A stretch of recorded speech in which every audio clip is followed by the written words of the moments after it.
wish she were still alive. I could use his help right now. Qui-Gon Jinn would never join you. Don't be so sure, my young Jedi. You forget that he was once my apprentice, just as you were once his. He knew all about the corruption in the Senate, but he would never have gone along with it if he had learned the truth as I have. The truth? The truth.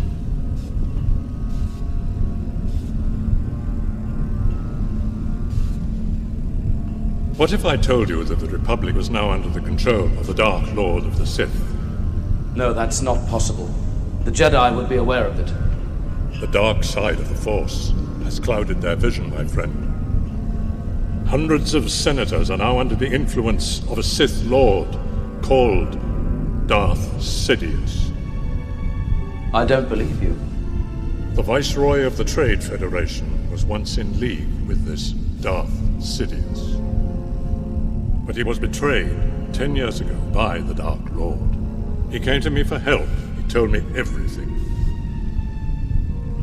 You must join me, Obi-Wan. And together, we will destroy the Sith.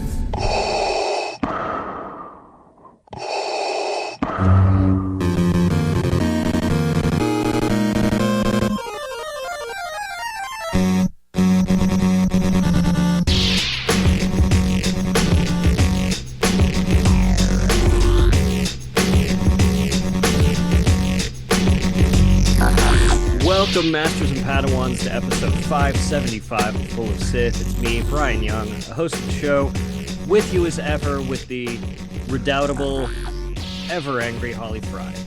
I am ever angry, but that's fine. I'm like the Hulk, you know. That's what I was thinking, like, not in a bad way, but in that, like, that secret Bruce Banner kind of way. Yeah. When that movie came out where he said that great line, "That's my secret, I'm always angry," one of my friends was like, "You're like the Hulk, but you're like the pink glitter Hulk." And my friends called me Pink Glitter Hulk for a little while.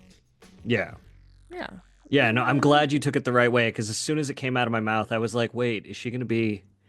Did I go down the wrong road here? But no, okay. What do you mean, Bryan? No, I'm genuinely kind of always angry, so, you know, rock on. Well, no, we were just talking about... The world? Yeah, we were just talking about the world before we started recording, so it was like, of course we're angry. Yeah. Yes. To add to it, both my husband and I have had checkups at our doctor's office lately. And our doctor's office, like many now, has the policy of, like, you know, when a nurse or a physician's assistant is like getting you checked in, getting your preliminary stuff all set up so the doctor can come in with all of the information already at hand. They always ask, like, you know, are you feeling down, depressed, loss of joy? And like both of us independently, because we were not together at our appointments, were like, are there people that say no to this? Yeah. Of course, everybody feels that way right now. And they were like, well, but outside of that. I'm like, is there outside of that? Yeah, no, it's a rough time right now. Yeah. So we are going to talk about, instead of talking about politics in the real world, we're going to talk about politics in Star Wars. Which at least has better clothes. Yeah, no, actually, so this is actually from a listener request. They didn't quite understand why the Confederacy of Independent Systems, or the Separatist Alliance, decided to split off from the Republic. And admittedly, it's not necessarily the most well-explained thing in the movies, and there's a lot of ancillary material about it. And I think there's a lot of material we can glean from the movies. And I've been thinking about this a lot for the last couple of weeks since this request came in. And I think I've got some pretty good explanations about it. And Great. I thought it would be good to talk to about it, to talk to Holly about it, to you about it, Holly. And really dive deep into the Confederacy. Also, you know, I've been doing a lot of reading I've been reading Mask of Fear, the new Reign of the Empire book. I won't Yeah, offer any spoilers for that or anything, but I it's haven't started it yet. I have it in hand. it's been really good. So that comes out on the 22nd, I believe, or the 25th. It's in the 20s of February, somewhere in there, the Tuesday, whatever that Tuesday is. Um, The soonest of yeah. February. Um, but really, and I've been watching a lot of Star Wars. I watched the prequel trilogy to kind of get back up on this over the last weekend, and revisiting some episodes of the Clone Wars as I've been doing some work in some stuff over the last couple weeks. So really kind of trying to steep my head in it, and I came to some really interesting key parallels that make it make a lot of sense why they were trying to leave, but also make it really startling that for them why it didn't work and why it made I think why it galvanized the Galactic Civil War and the rebellion effort so wholly. Um, but yeah, I don't know. Do you have anything you want to start with, Holly, or do you want me to just start going? Well, I think you should start going because this is your topic selection, which is cool, but I feel like you are coming in with like a plan, whereas I'm like full transparency to our listeners. I was like, Brian, I don't know that this isn't going to turn into me like yelling, but Yeah, no, which is fine. I won't really yell. And I won't be yelling at Brian, just yelling in frustration at the non-Star Wars parts of our lives. Yeah, no, and I will probably end up touching on some of the non-Star Wars parts of our lives because I do think the more I dug into this, the more there were some parallels where it's like George Lucas was smarter than all of us. Just so prescient. Yeah. But like everything, it goes back to the taxation of trade routes to outlying star systems, right? Yes. When you go back to Phantom Menace and you look at the intransigence of the Senate, you have a Senate that is really bogged down by procedure, by bureaucracy, and by corporations that are buying off everything. They're buying off all of the influence, they're buying off all of the speed of the Republic, and it doesn't matter that like everything that is happening, like we see things happening and in the Senate they're like, nope, that's not happening, which is kind of what's happening in our Senate now, right? Like we see the Yes. Trade Federation like full on invade Naboo, and the Trade Federation delegate is like, there's no truth to this. Let's set up a delegation to go and like investigate the facts of this just to Yeah, slow we down didn't those. do that. What are you Yeah. talking about? Um, and it's shocking like how frustrating that democracy is. So like that's frustrating, right? Like how long do you think you'd be able to put up with that? Are you actually asking me? Yeah, 12 minutes. yeah. Um, which is the amount of screen time that Padme has before she picks up a gun and goes back to Naboo. Yeah. Um, so I think that's part of the problem, right? And that's something that Palpatine it's is really interesting. Like Palpatine is saying this is something I'm going to solve with one side of his mouth, and then actually actively promoting that intransigence with the other, right? Palpatine is benefiting from the slow wheels of bureaucracy because 100%. he's creating a problem and then saying, I'm here to solve it. Um, and he's playing everyone against each other. Yeah. And that's really something that is something that happens with politics in general, right? People uh what's the old saw that it is 100% impossible to get someone to understand something if their job is predicated on not understanding something. Right. Um, and there are people whose job it is to not understand how to separate, uh, you know, causing a problem and then presenting yourself as the solution. Yeah. And the So problem yeah. there, right, is that it's it's not conscious, right? Like those people, for the most part, are not going, well, it's my job to not recognize this.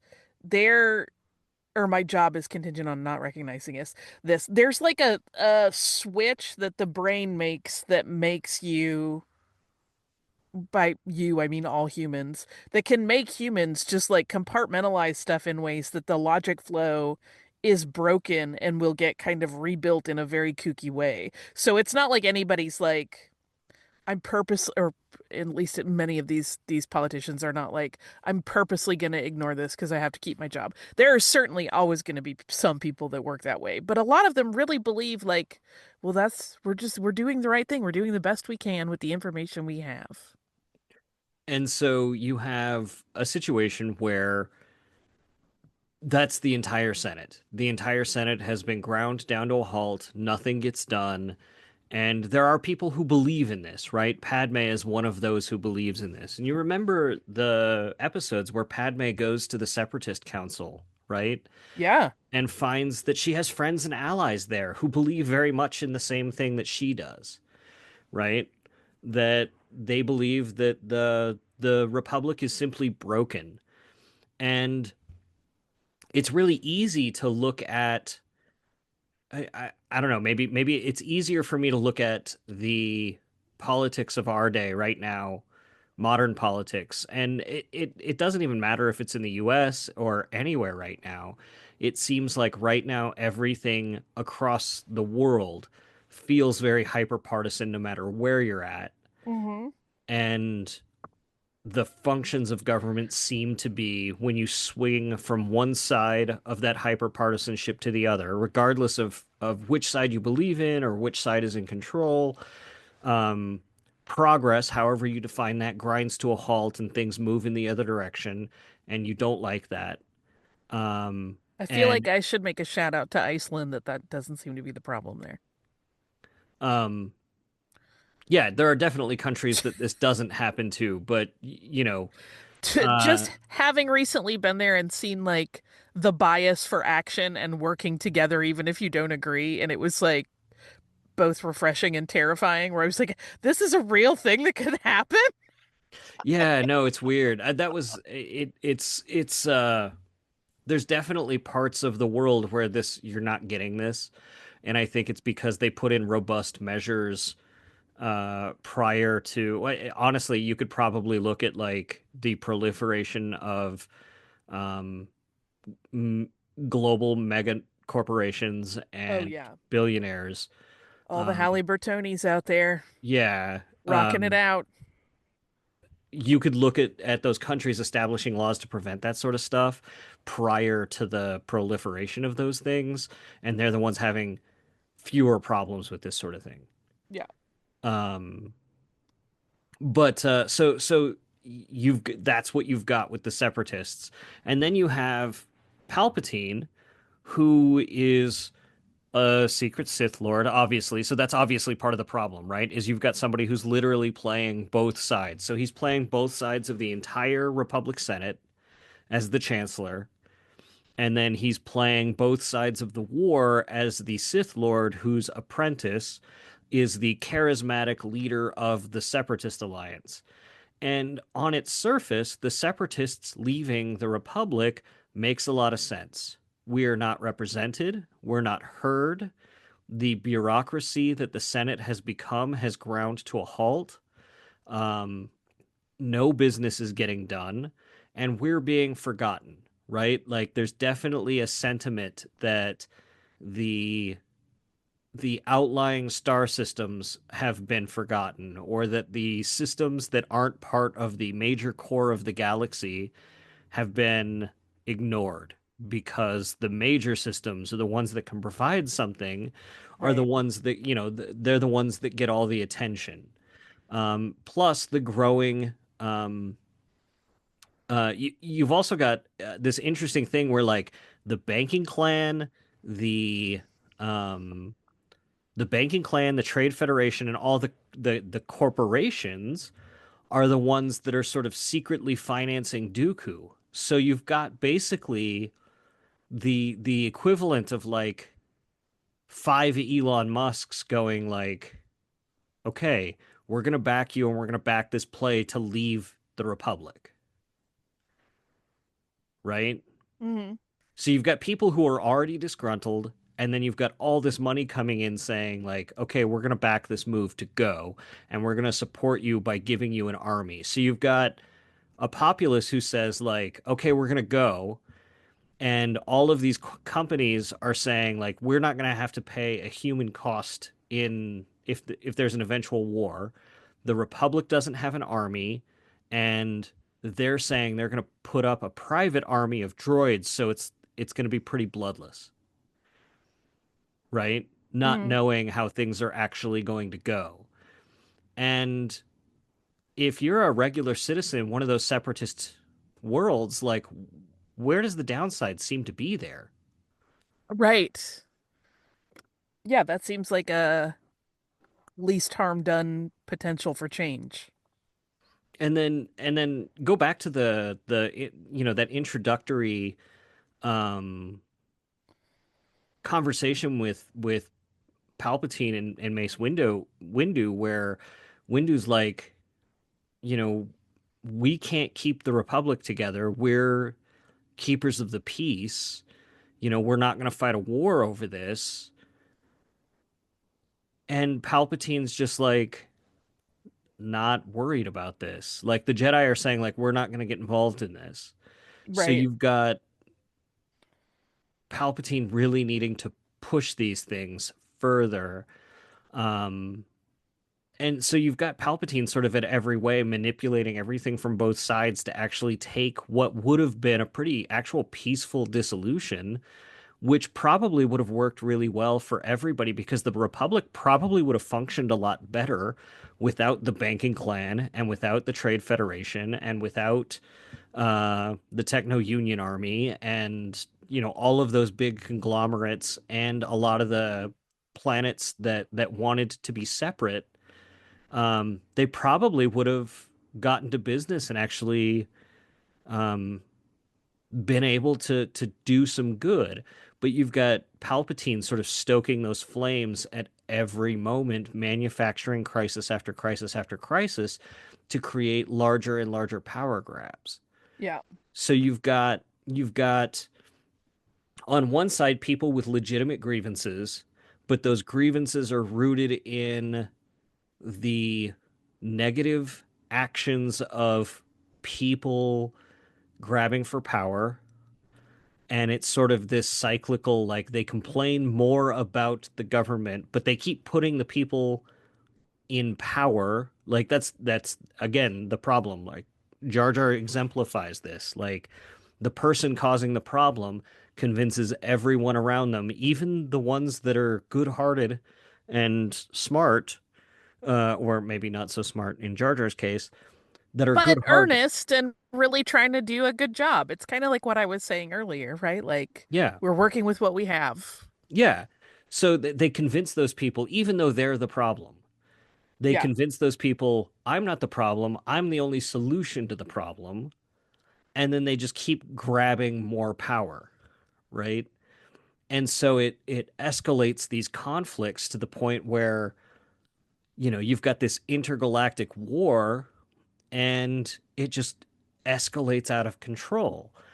So all of a sudden, there's wars going on everywhere, battles, people are dying, and the war finally ends. And it's funny how it ends because it's just like Palpatine knows where all of his minions are, finally sells them out to the Jedi, has his new apprentice murder them all, like which he could have done at any time. He only did it when Right. he'd got Anakin on the hook for it so that he could actually eliminate his political opponents.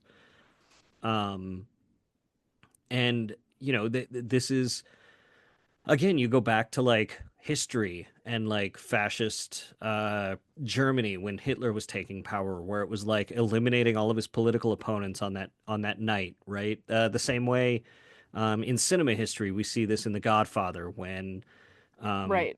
Michael's killing all of his opponents during the baptism of his son. Um, it's a very sort of classic motif in both history and in cinema, and he consolidates that power into the Empire. But then you see in Bad Batch a lot of the former separatists and a lot of the former republics, and even some of the clones going, wait, why were we fighting?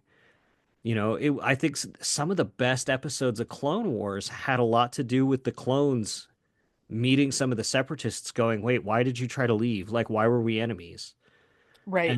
And then them having to work together against the Empire, realizing that they weren't actually enemies. They were fighting on the same side. And it turns out that everything was a problem there.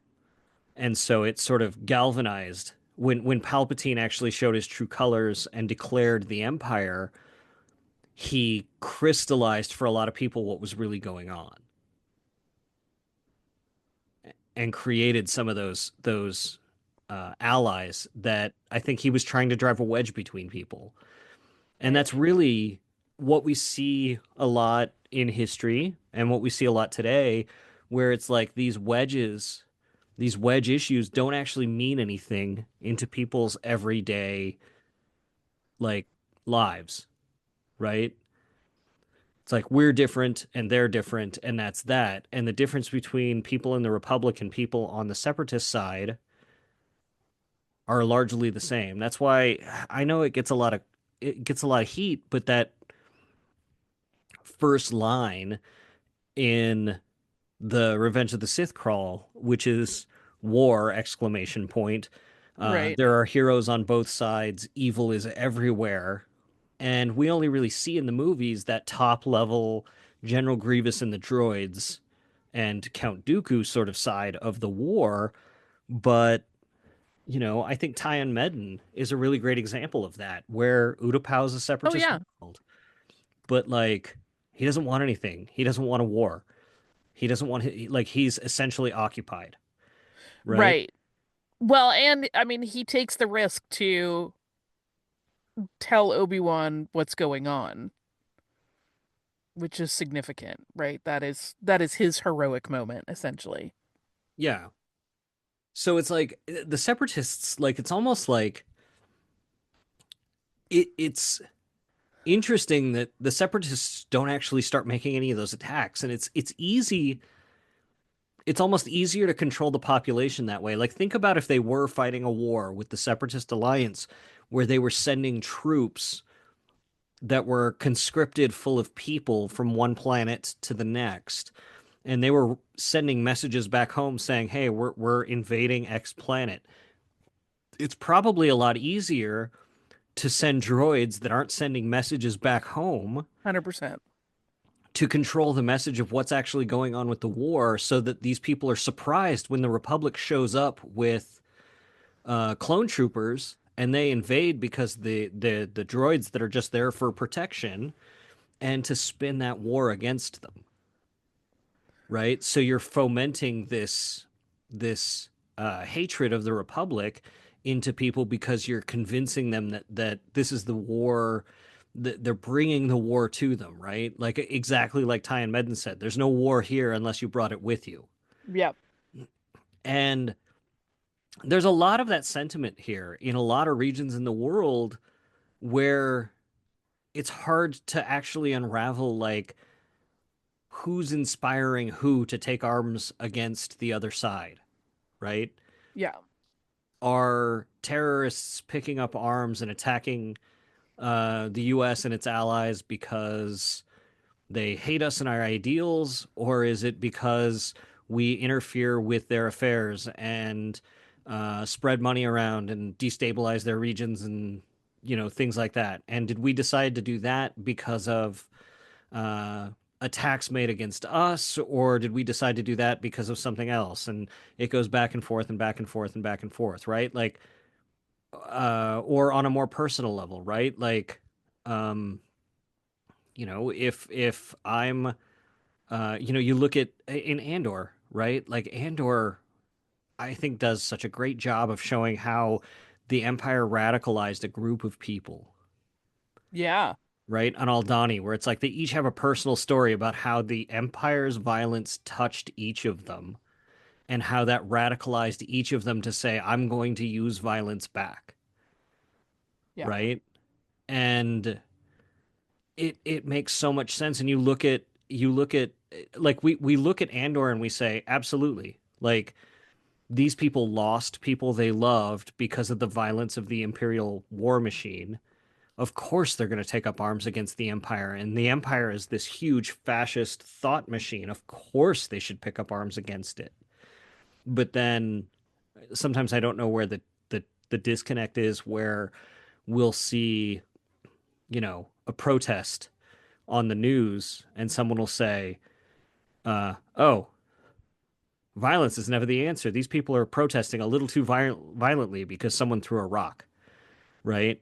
And it's like, well, that person lost someone because, a police officer shot their brother or something. And it's like, Right. well, it's the same thing as on Andor. And when you watch it and it's an Imperial stormtrooper, why does it feel okay when, like where's the disconnect there? I'm not sure. But you've got in the Clone Wars that very easy way to radicalize separatists because they don't really participate in the war. The droids do it for them. So when there is that invasion by the Republic, it's easy to say, look at how monstrous these people are. And then when violence comes to their people, um, it's easy to vilify them. Yeah. Yeah.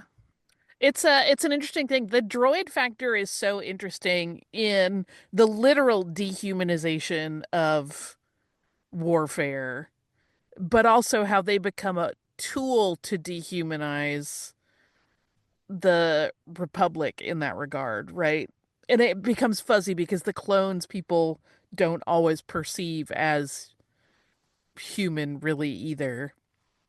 Yeah, it's interesting that like both sides tried to take the human cost out of the war by creating things they sort of viewed as expendable machines to fight the war for them, right? Yeah. But like I think both sort of rob both sides of their humanity in different ways, but the clones still look like people, and that has an effect on the people of the separatist worlds that get invaded. Like they don't care that even if it was droids invading their planet, right? But even still, when you're looking on the other side at Republic planets that get invaded by droids, um, they hate the separatists the same way because there's these faceless people that don't even have the courage to Right. attack them, right? So like Palpatine developed such a really great way to dehumanize both sides and make it seem as though both sides were undeserving of sympathy. Hmm. It's so much easier to build sympathy for the other side if you've captured them and know who they are and get some of their stories. But if you don't have that, if you don't have that connection to who these people are, and that's why it was so like dangerous for Padme to go speak to like the separatist council or whatever, because it was like, oh wait, I know these people. These people are friends. I knew these people. Right. Um, and that's why it was so dangerous for Palpatine, because as soon as you start telling the stories and humanizing the other side, that starts working the opposite of what Palpatine wants. Which is why, you know, um, when I remember during the um, invasion of Iraq in the in the early Bush years, and reading the newspaper articles, it made it sound like I remember reading the news articles and getting really upset about it because it made it sound as though like these invasions of Iraq were happening in like we were just invading these like tent cities, Right. right? And there was nothing in there that made it like accurate to the idea. Like there was no context to say like Baghdad is the size of the Los Angeles metropolitan area, Right. right? So when we launched 1,000 missiles in that first night of attacks, and they only had like a 60% success rate to hit their targets, and who knows if those targets were actually even legitimate. That means 400 missiles missed their target. And 400 missiles missing their targets, 400 really destructive missiles missing their targets in a civilian area the size of Los Angeles is a lot, right? And Yeah. they don't contextualize that for you because they want to dehumanize the enemy for you, right? Right. Like that's just the way propagandized media works. For Well, and I think there's a twofold aspect to that type of propagandized media.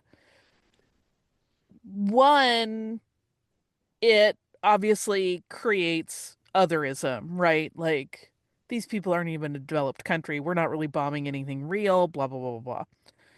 Two, it also makes those kinds of very violent attacks more palatable so that people are just more comfortable seeing them. Do you know what I mean? Like, there's the otherism part of it of like, these people don't even have their act together. They're not a developed country. But then there's also like, we're not really doing damage to anything real. That's not anything you even need to feel bad about. And so it has this very strange effect of making people very comfortable, like being like, yeah, we bombed those people, cheer that.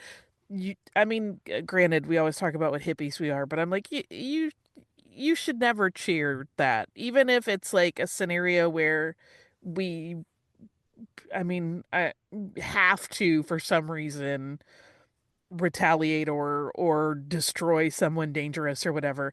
It's still like, I don't know.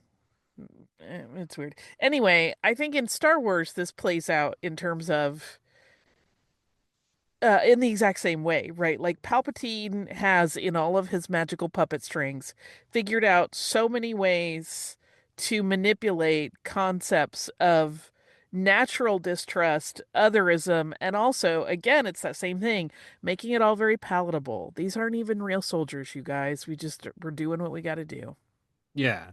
And then he drives that further wedge between those and the Jedi. Like Palpatine was very deft at maneuvering the public perception of what he wanted them to see. So you see it's very easy for him to do that. And it's easy for Palpatine to do these things. And I think the scene that's the most telling is when it's the twofold scenes in Phantom Menace where he goes and says, "Well, it sucks, but here's like all of the options on our table. Our first Right. option is to submit a plea to the courts because this is how the bureaucracy works and it sucks, but this is the system we've got."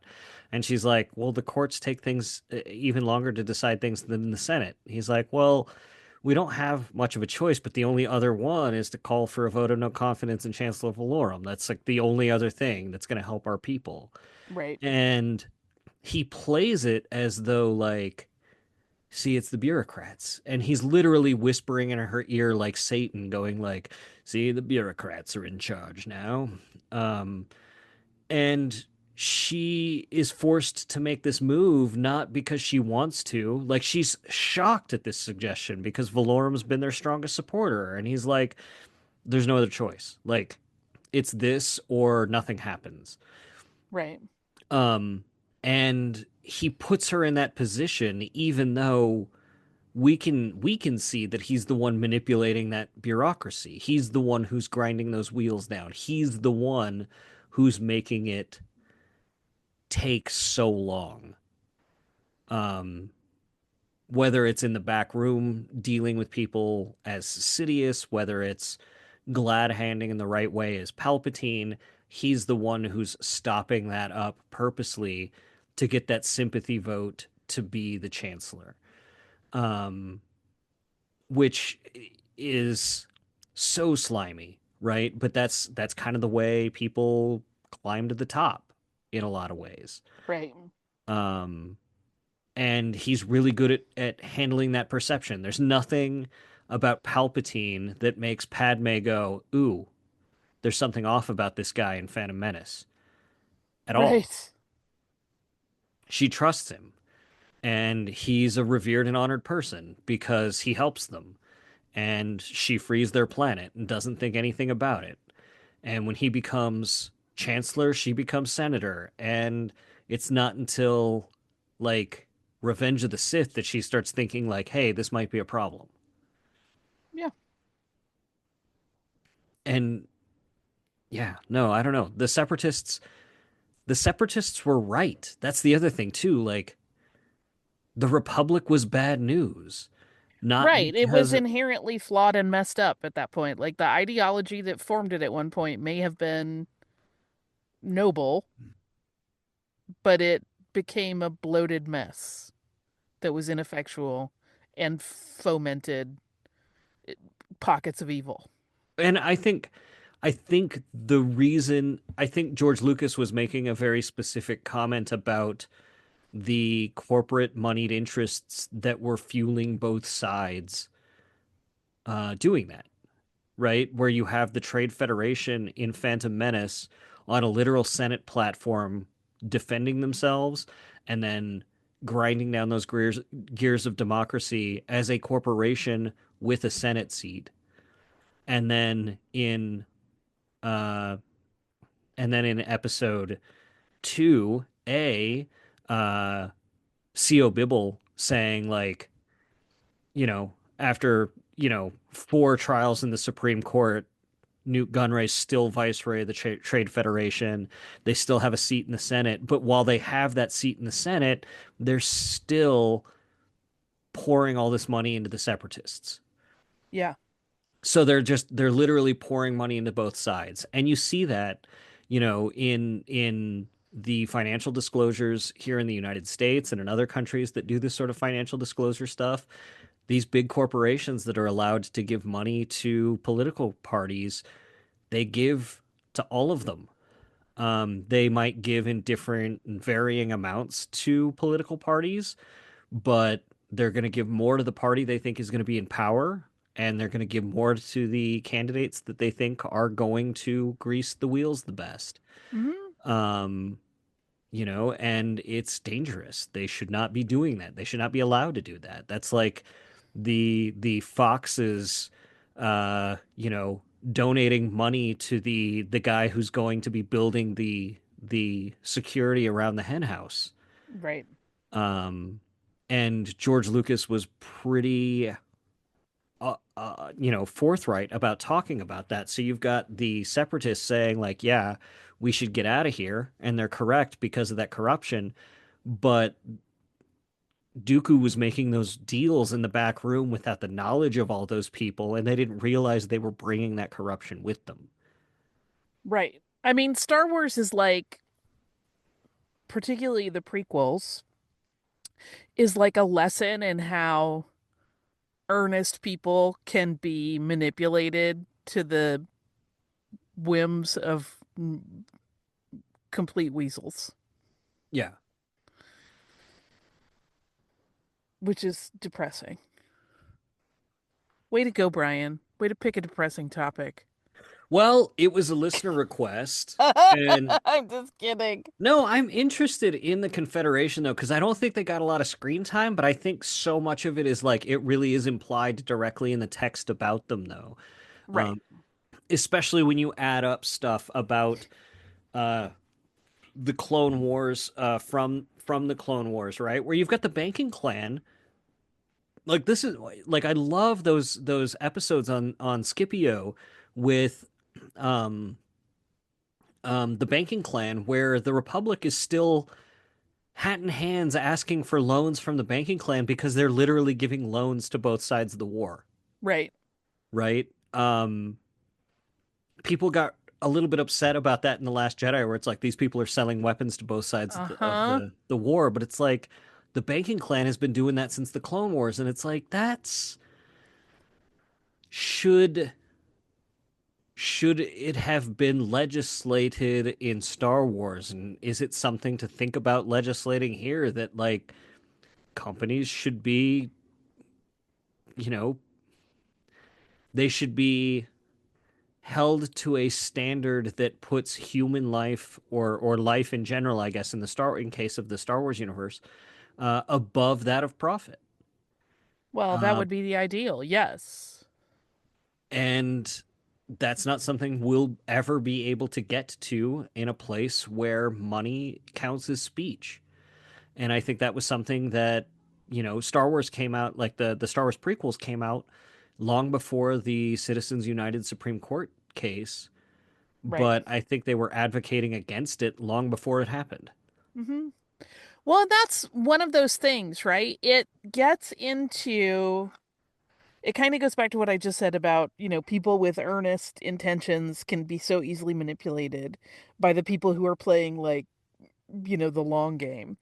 Because just as with the kinds of things we're talking about going on in the real world, right? We know that companies back multiple sides of any given political race in the hopes that whoever comes to power will favor them with regulations or whatever, or with, lack of regulations for them to make more money. But there's always a justification moment of like, well, but that's how we, make sure that we can provide jobs for X number of people and how we can do the various like good works parts of our corporate mission statement.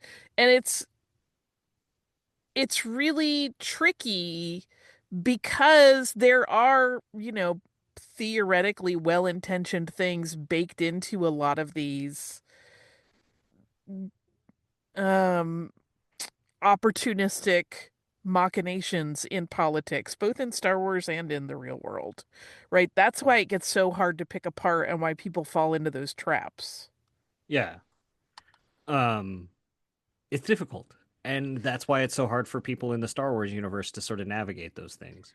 This really all comes down to the picnic scene, right? Where Padme's like, "No, that's the problem." Where Like people people don't don't always agree. agree. That's Um, exactly what we do. And that's why people make a lot of fun of that scene, but it so perfectly encapsulates the thinking that too many people have that it's like, well, they should be made to. There are too many people that are willing to abdicate that messy compromise to a strongman. yes, And Anakin was one of those. Anakin was like, they should be made to agree. He was totally fine with handing that over to somebody 100%. to do that. 100%. And I And think, I get it, right? Like the results-oriented mind that's like, surely this is a fixable problem. What do we need to do to fix it? Like I understand where that train of thought becomes frustrated with the slowness that is often part of people discussing things in committees, trying to like work out plans and hammer out legislation. But at the same time, like there is a degree of that that's just gonna have to come up if you try to give everyone a voice. It's very yeah. complicated, this galaxy we live in. And it kind of makes Han Solo's comment, like, no time to discuss as a committee, that much funnier. Like, the Oh prequels yeah. make that line that much funnier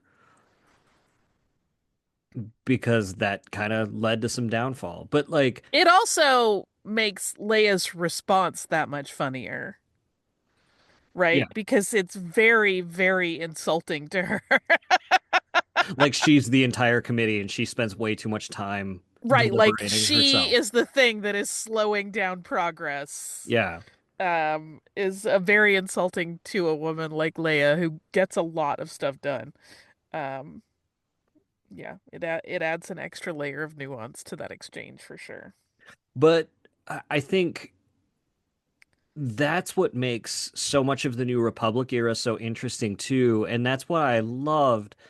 I know a lot of people, not a lot of people, a few people bagged on the whole Plays Year 15 episode, Yeah. Guns for Hire, where Christopher Lloyd's character, Commissioner Hellgate, was like, I'm a separatist and Dooku was a visionary and all of that stuff. But it's like, you've got a populace of people who were like, abused by the Republic, that transformed into the Empire and absorbed them into that, and life didn't get better, Right.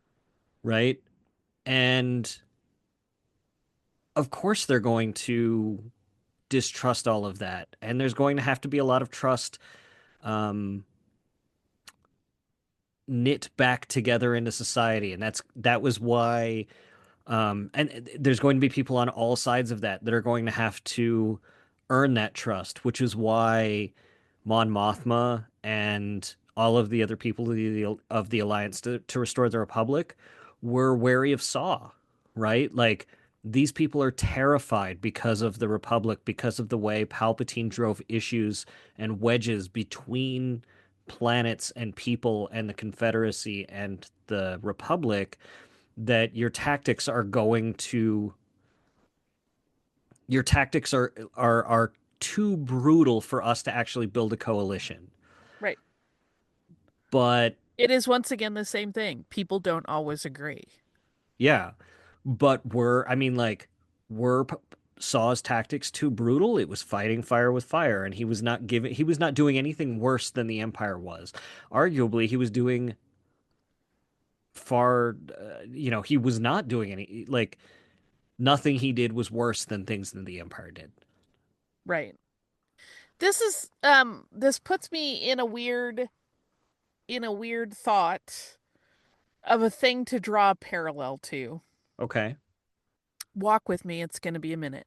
I'm Um walking. I'm going to invoke, oddly enough, the costume design of the Fifth Element Okay.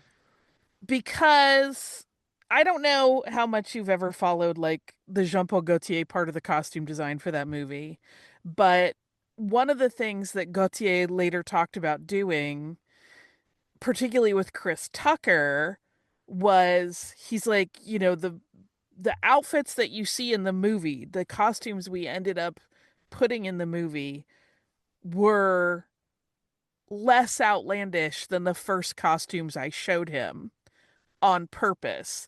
Like I made a very extreme version of every costume first that was like way over the top where Chris Tucker would put it on and go, I don't want to wear this one. And then he could like dial it back and go, "Oh, really? Well, I have this other one," which would have been outlandish if he started from zero, but because he started from like 180 miles an hour in like the super outlandish direction, it seemed reasonable.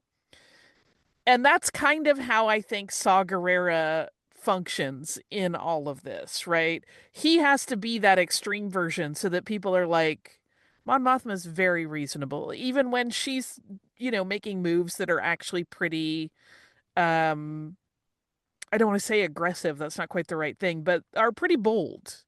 Um, it's the idea of giving someone an option or showing them a way of doing something that is so far beyond what they can comprehend that then the thing that is just one step back from that seems like a reasonable compromise. Yeah. Yeah. No, that makes a lot of sense. Um, that wasn't that far of a walk. Okay, good. Yeah. I mean, I walked us into costume design and Jean-Paul Gaultier in a totally other space opera, but No, that's fine. Fifth Element. I love the Fifth Element. I love those costumes, and I know exactly, like, I love those sketches that he did for those too. oh, they're so good. Um, yeah, I really love that movie. Me too. And I love Jean-Paul Um, Gaultier. but yeah, no, like the politics of Star Wars are always really fascinating, and I realized when I had the that listener suggested the question, it was like I hadn't really dived too much into the Separatists and Right. the Confederacy of Independent Systems. And I loved getting that view of them on Clone Wars where everything was okay. Yeah. Like they were good people. And we were finally sort of exploring that heroes are everywhere part of that, where there were people on their side trying to sue for peace as well. But the only thing stopping them were those moneyed interests at the top saying, like, no, this war is good for business. That Halle Bertoni sort of situation, right?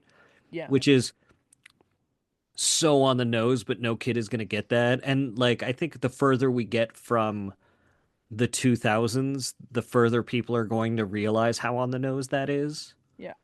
The same way I think Newt Gunray and Lot Dodd are going to feel further and further from on the nose the way they did right in 1999. Right. Um, but like Bertoni is so obviously named Halliburton, which was the defense contractor that Dick Cheney was a big part of, that Hmm. was profiteering from the wars in Iraq, Yeah. and they were a huge contractor and profiting immensely, and Cheney was profiting Rocketing so much personally. money. Yeah. Yeah. Um, and so Lucas sort of having Halle Bertoni being a representative of Camino, uh, because they gave a Senate seat to Camino to represent the interests of Camino and the cloners, because all of a sudden they had a very um, invested interest in the survival of the Republic. And I get the well-intentioned idea of like, oh, you have a very significant interest in the survival of our Republic. You deserve a seat at the table, Right. right? There's something noble about that idea, and it's inherent, like I get it. Like I get why people would go down that path. But when you give that path to people who have unlimited money and power, they're going to drown out the voices of people who don't have that money and power Hmm. pretty quickly. And so her going there and tipping the scales and using her money and power to take on the people who don't have that, to say, you have to pass this $1 trillion bill to buy more clones, whether you like it or not. And I'm going to continue whipping votes to keep the war going to make sure that you buy more clones. It it hits really hard Yeah. in that sense, where it's like these people, yeah, you have a vested interest in how the Republic does, but you have a bigger vested interest in keeping the war going. And it was so much about the war machine that Dwight D. Eisenhower talked about in his farewell address, right? Yeah. Um, and it happened exactly the way Eisenhower predicted. Like that defense contractor war machine is so much of how our economy functions in ways that are shocking. And um you know I, it seems like there's a better way to do that. I think people are always surprised when they hear about how much foreign aid we give people to fight wars and stuff, and it's not we're not usually handing people cash, Right. right? We are paying a war contract, like a defense contractor, like Northrop Grumman or McDonnell Douglas or any of the other big providers of huge weapons of mass destruction. We're paying them to just give their weapons to these countries. Hmm. So the jobs and the material and all that money is staying in the US, so that in Congress and however they're justifying it is they're bringing that money home to their districts. And we're not actually like, so we're it's I don't know, it's so weird, and it's such a bizarre priority that we're doing that, but why not? And I think this is what people like Padme and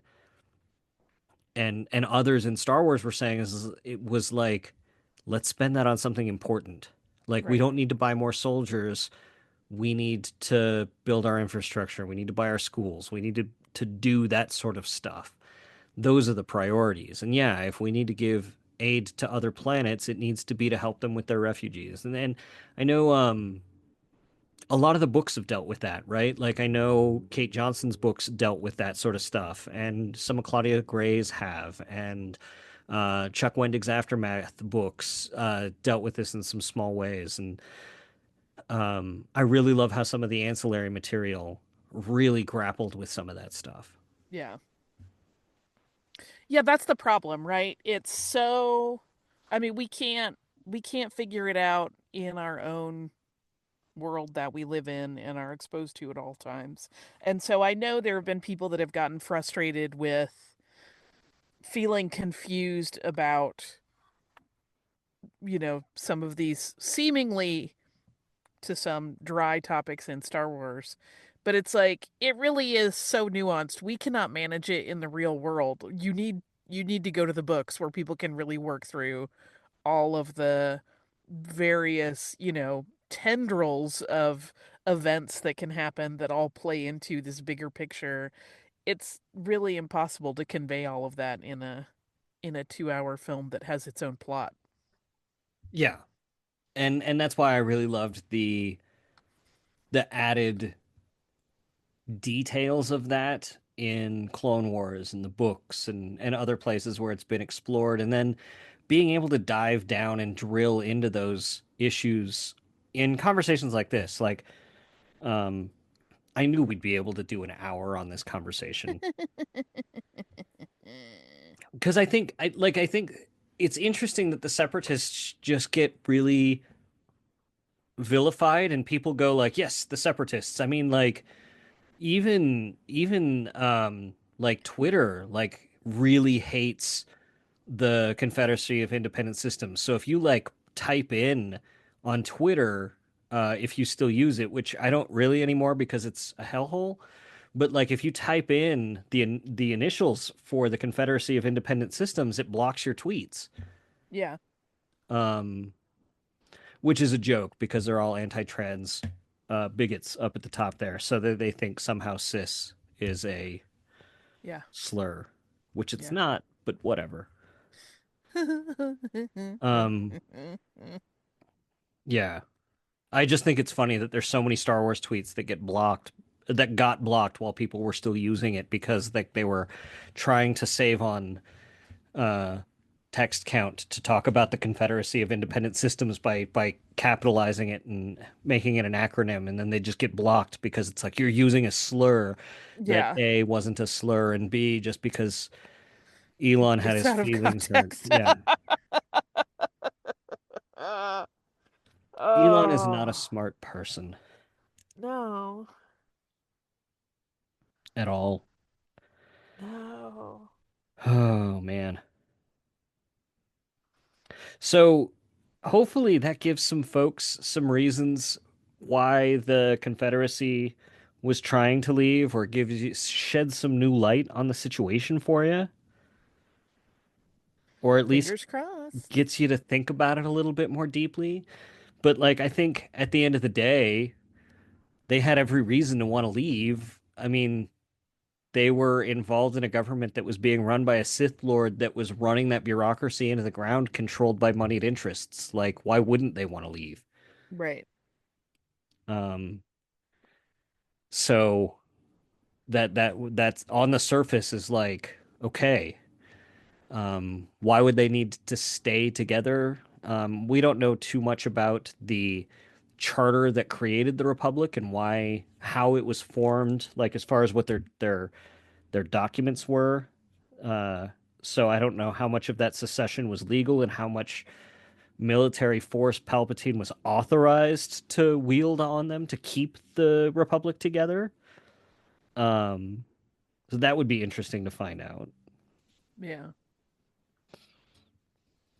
Because I'm sure it seems like some systems would have had to leave the Republic because like if the Jedi became the keepers of the peace of the Republic, and they started on Octu, and Octu is not in the Republic, either the Jedi had to leave completely, or Octu had to leave the Republic, or but also like Mandalore, Qui-Gon talks about how like if Anakin had been born in the Republic, they would have identified him and trained him. But Tar Vizsla was the first Mandalorian Jedi, and that would have put Mandalore in the Republic. But we know that by the time of uh, Clone Wars, they're a neutral system outside the Republic. Right. So it seems like there's ways to get out of the Republic. Is it just the crisis of like we're not going to be financially solvent if 1,000 of you leave at once? Like it's just going to cause a run at the bank? Maybe. Hmm. Interesting to think about. Yeah. Yeah.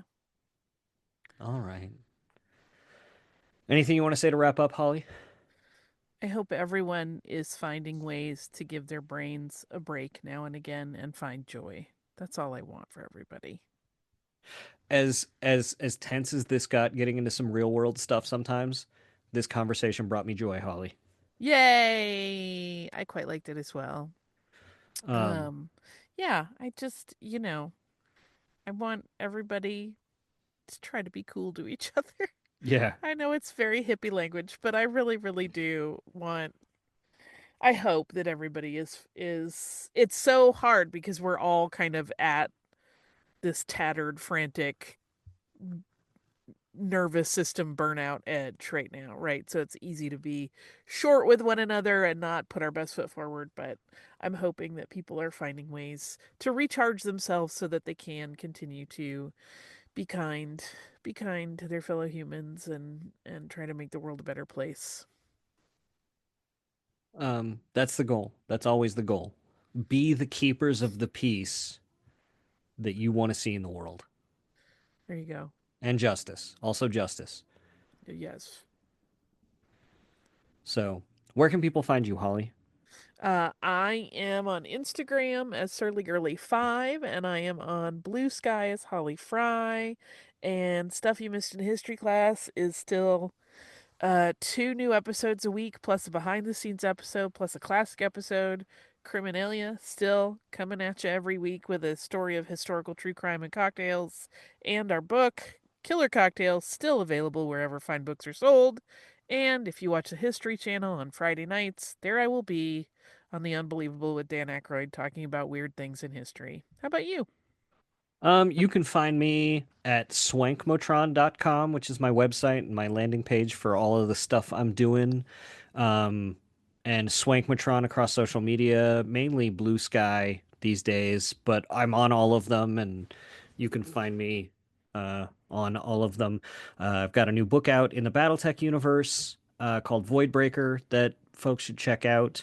And accordingly, I'm going to be at a bunch of conventions for that. So the next one, as you're listening to this, I'll be at Life, the Universe, and Everything in Provo this weekend, and then I'll be at Genghis Khan in Denver the week after that, and then I will be at the North Film Festival in New York City for my short film, and then I will be. Wait, where am I going to be? Indiana, Oh, maybe? I will be at SaltCon in northern Oh, Utah, and then we'll be in Indiana. Yeah, we'll be at Indiana Convention, dun Comic Con after that. Yeah. dun. Um, yeah, there's lots of stuff going on. Busy bees. Um, and then as far as Full Sith goes, you can go back to our uh entire back catalog of episodes and listen to everything at fullofsith.com. Please send us your emails. We'd love to answer those on the air at holocron@fullofsith.com. We'd love to hear from you. So I did have a brief email that didn't go through our email network. I got a message saying I tried to send the email through the website. I'll have Mike look at the website. But Holly, it was one of our listeners telling me how you broke them last week Oh no. in the best way Okay, good. by describing Palpatine's plans as Sith turducken. I mean, I'm glad that delighted Yeah. somebody. Listen, we all need it, so. Yeah. So yeah, holocron@fullofsith.com will get to us regardless, but we'll find out what's going on with the form on the website. But yeah, be sure to rate and review the show wherever it is you listen to it. And so unless there's anything else, Holly. Nope, just hopes for a better future and, swinging bricks to try to make it happen. Yeah. So well, as any good daughter of Ferrix would. Hmm. So for super producer Mike Pilot and for Holly Fry, I'm Brian Young, and the Force will be with you always.